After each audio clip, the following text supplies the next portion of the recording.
Oscar Bevis, IFL TV, proudly sponsored by The Last here in Birmingham, had the weigh-in today as we look forward to Saturday night's Hennessy Sports Show. Joining me, as always, in these little Birmingham Coventry sort of trips is good friend Mr. Tommy Welch. How are you, mate? Very well, mate, very well. Good to see you looking sharp as always. You say as always, last time I come down here and interviewed you, you said that I look like a bag of shit, so improvements always, mate, improvements always. That's what I was getting at, man. Just look like less of a bag of shit this time.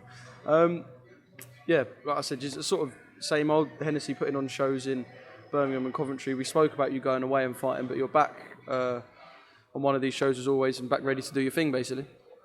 Keep it short and sweet. Yeah, another outing. Haven't got too much to say.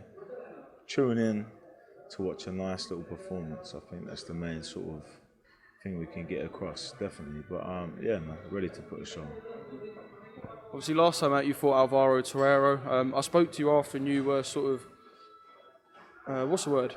Going to get in a sec. Critical of your own performance. Yeah, you were a bit pissed off actually, and you said, look, you know I'm better than that, and you know everyone's going to go through their career and have fights that sometimes they're not 100% happy with, even if they win. But sort of when you had time to reflect on that, another win on the record, so it's not a bad night all round, really. You know, it was decent. I kept it pretty casual. I think at the time there was a lot going on.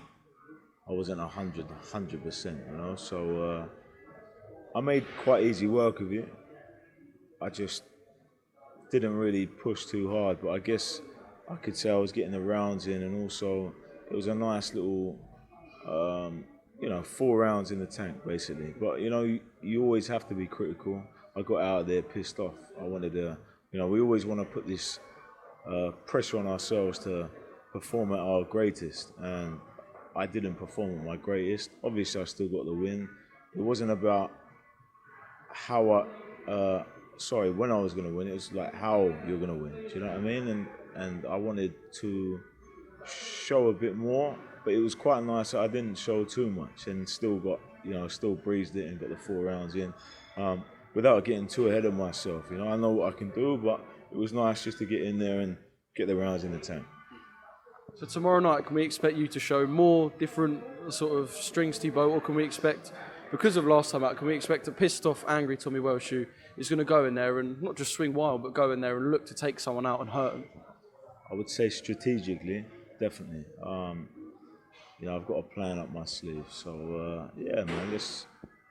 Listen. You can always put, like I said earlier, you can put pressure on yourselves to do this and to do that. And every fighter wants to knock people out and entertain the crowd. And we are entertainers, absolutely. But the main thing is you've only got a certain time to put a performance on to try and get everyone on board. I've got 12 minutes to try and let everyone know this is going to be me for the foreseeable future. I'm going to be this knockout man. I'm going to be this killer. I'm going to, we are all of them, but it's about perfecting your performance. And as long as I get a good performance tomorrow, I'm happy. Whether that's a win on points, whether it's a knockout, it doesn't really matter as long as I perform to my ability and I'm not disappointed in my performance. So I'm feeling confident.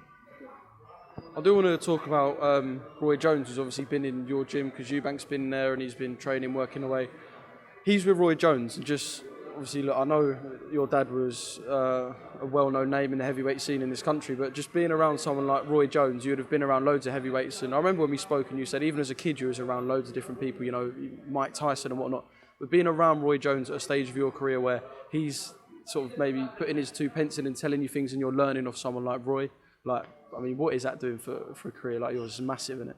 He's putting more than 2 pence in, I can assure you. But putting his 20 pence in. That's it. Now, what a legend. To even just sort of be in his company was great. I'm sitting over there at the moment with Ricky Hatton hearing his stories.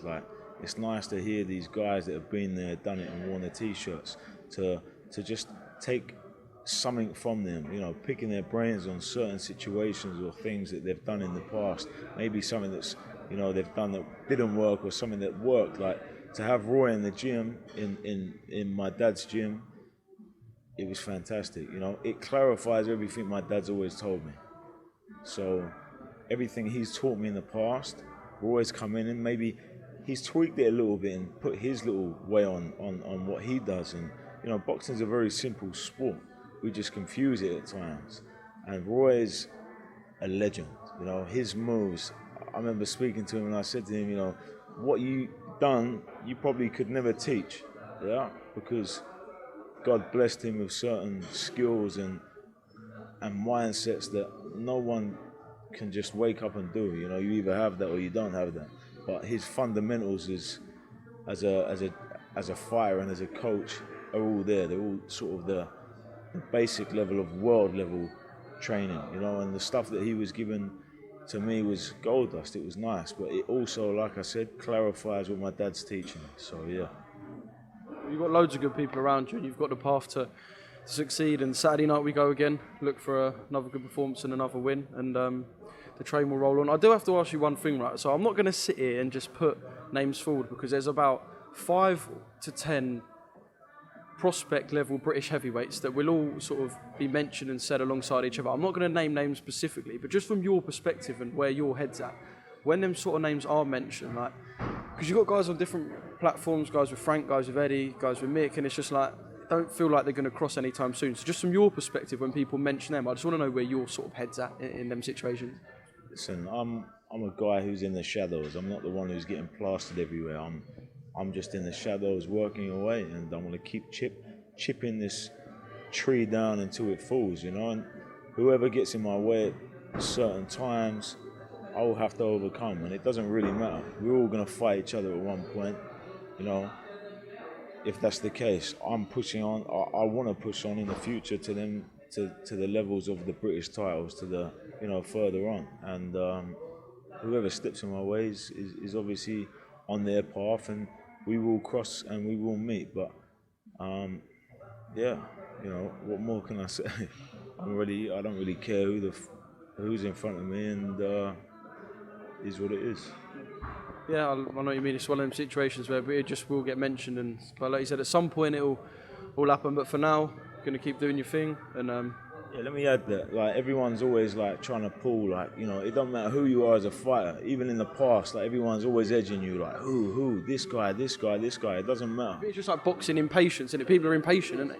People and fans want to see good fights, right? That's all it comes down to. And, me as a fight fan and as a fighter, we always want to see the best versus the best, yeah? So whether it's the up-and-coming boys versus other up-and-coming boys, we're all on our path, and if it's meant to be, it will be. And hopefully, I'm enjoying watching people's journeys. I like watching how much hype people get. And some people don't deserve it. Some people do deserve it. So it's nice to watch the ones that don't deserve it.